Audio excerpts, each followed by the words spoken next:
بسم الله الرحمن الرحيم يا أيها الناس اتقوا ربكم إن زلزلة الساعة شيء عظيم يوم ترونها تذهل كل مرضعة عما أرضعت وتضع كل ذات حمل حملها وترى الناس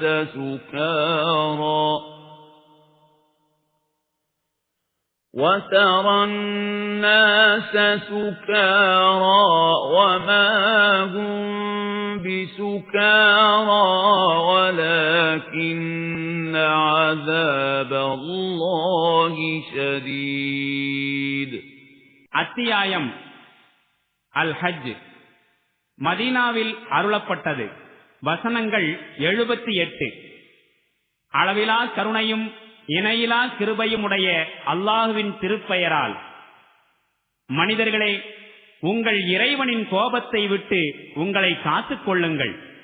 உண்மையில் மறுமை நாளின் பூகம்பம் மாபெரும் திகிலை ஏற்படுத்தும் விஷயமாகும். அதனை நீங்கள் பார்க்கும் நாளில் நிலைமை எவ்வாறு இருக்குமெனில், பாலூட்டும் ஒவ்வொரு தாயும் பாலருந்தும் தன் குழந்தைகளை மறந்து விடுவாள். ஒவ்வொரு கர்ப்பிணி பெண்ணின் கர்ப்பமும் வீழ்ந்துவிடும். மேலும் மக்கள் மயக்கமுற்றவர்களாய் உமக்கு தென்படுவார்கள். உண்மையில் அவர்கள் மயக்கத்தில் இருக்க மாட்டார்கள். ஆயினும் அல்லாஹுவின் வேதனை அந்த அளவுக்கு கடுமையாயிருக்கும்.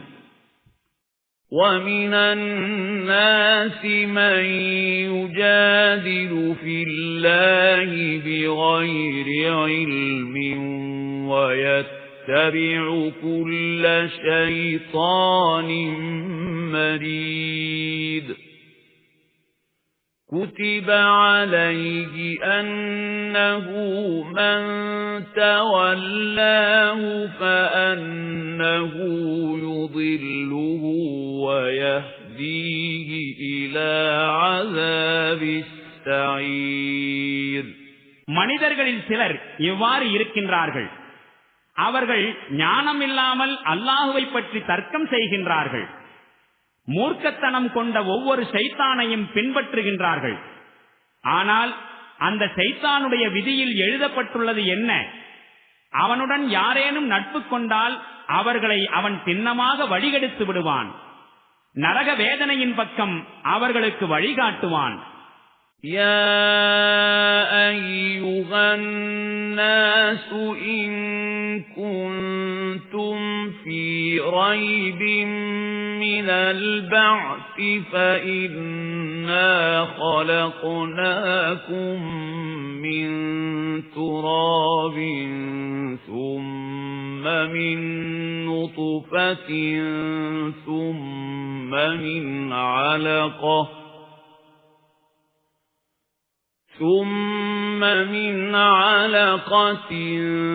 ثم من مضغة مخلقة وغير مخلقة لنبين لكم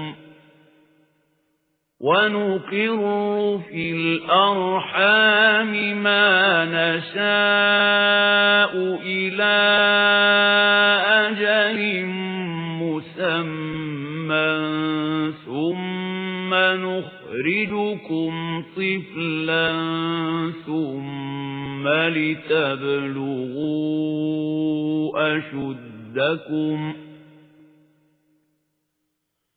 ومنكم من يتوفى ومنكم من يرد إلى أرذل العمر لكي لا يعلم من بعد علم شيئا وترى الأرض هامدة فإذا أنزلنا عليها الماء اهتزت وربت وأنبتت من كل زوج بهيج. மனிதர்களே, மரணத்திற்கு பின் உள்ள வாழ்க்கை பற்றி உங்களுக்கு ஏதேனும் ஐயம் இருந்தால் நீங்கள் தெரிந்து கொள்ள வேண்டும். நாம் உங்களை மண்ணிலிருந்து, பிறகு இந்திரியத்திலிருந்து, பிறகு இரத்தக்கட்டியிலிருந்து, பிறகு வடிவமைக்கப்பட்ட அல்லது வடிவமைக்கப்படாத சதைப்பிண்டத்திலிருந்து படைத்தோம். உண்மை நிலையை உங்களுக்கு நாம் விளக்குவதற்காகத்தான் இவற்றை நாம் எடுத்துரைக்கின்றோம். நாம் நாடுகின்ற இந்திரியத்தை ஒரு குறிப்பிட்ட காலம் வரை கருவறைகளில் தங்க வைக்கின்றோம். பிறகு உங்களை குழந்தை வடிவில் வெளிக்கொணர்கின்றோம். பிறகு உங்களை வளர்க்கின்றோம், நீங்கள் வாலிபத்தை அடைவதற்காக. மேலும் உங்களில் சிலர் முன்னரே திரும்ப அழைத்துக் கொள்ளப்படுகின்றார்கள். வேறு சிலர் மிக மோசமான வயோதிகத்தின் பக்கம் திருப்பப்படுகின்றார்கள். யாவற்றையும் அறிந்த பிறகு எதையும் அறியாத நிலையை அடைவதற்காக. இன்னும் நீங்கள் பார்க்கின்றீர்கள், பூமி வறண்டு கிடக்கின்றது. அதில் நாம் மழையை பொழியச் செய்ததும் உடனே அது சிலிர்த்து செழித்து வளர்ந்து விதவிதமான அழகிய தாவரங்களை முளைப்பிக்கச் செய்கிறது. ذَلِكَ بِأَنَّ اللَّهَ هُوَ الْحَقُّ وَأَنَّهُ يُحْيِي الْمَوْتَى وَأَنَّهُ عَلَى كُلِّ شَيْءٍ قَدِيرٌ وَأَنَّ السَّاعَةَ آتِيَةٌ لَا رَيْبَ فِيهَا وَأَنَّ اللَّهَ يَبْعَثُ مَن فِي الْقُبُورِ. இவை அனைத்திற்கும் காரணம் இதுதான். சின்னமாக அல்லாஹுதான் உண்மையானவன். மேலும் உயிரற்றவற்றை அவனே உயிர்ப்பிக்கின்றான். மேலும் அவன் யாவற்றின் மீதும் பேராற்றலுடையவனாக இருக்கின்றான். இன்னும் மறுமை நாள் வந்தே தீரும், அதில் சந்தேகமே இல்லை என்பதற்கும் இது ஒரு சான்றாகும். மேலும் மண்ணறைகளில் உள்ளவர்களை சின்னமாக அல்லாஹ் எழுப்புவான்.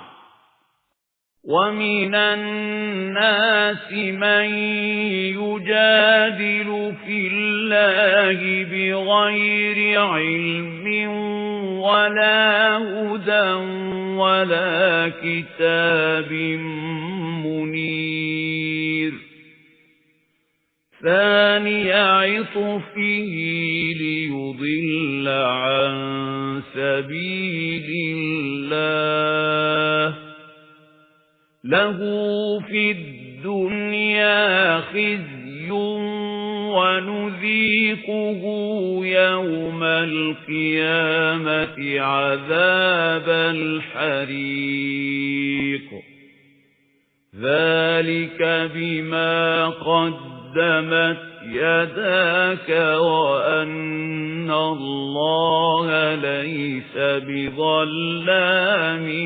لِلْعَبِيدِ. மக்களில் வேறு சிலர் இருக்கின்றார்கள். அவர்கள் ஞானமோ வழிகாட்டுதலோ ஒளியூட்டும் வேதமோ எதுவுமின்றி பிடரியை நிமிர்த்திக் கொண்டு அல்லாஹுவை பற்றி தர்க்கம் புரிகின்றார்கள். மக்களை இறைவழியிலிருந்து பிறழச் செய்ய வேண்டும் என்பதற்காக. இத்தகையவர்களுக்கு உலகில் இழிவுதான் இருக்கிறது. மேலும் மறுமையில் அவர்களை நாம் நெருப்பின் வேதனையை சுவைக்கும்படி செய்வோம். இதுதான் உன்னுடைய கரங்கள் உனக்காக தயார் செய்து வைத்துள்ள எதிர்காலம். தவிர அல்லாஹ் தன்னுடைய அடிமைகள் மீது அக்கிரமம் இழைப்பவன் அல்லன். وَمِنَ النَّاسِ مَن يَعْبُدُ اللَّهَ عَلَى حَرْفٍ فَإِنْ أَصَابَهُ خَيْرٌ اطْمَأَنَّ بِهِ وَإِنْ أَصَابَتْهُ فِتْنَةٌ انقَلَبَ عَلَى وَجْهِهِ خَسِرَ الدنيا والآخرة ذلك هو الخسران المبين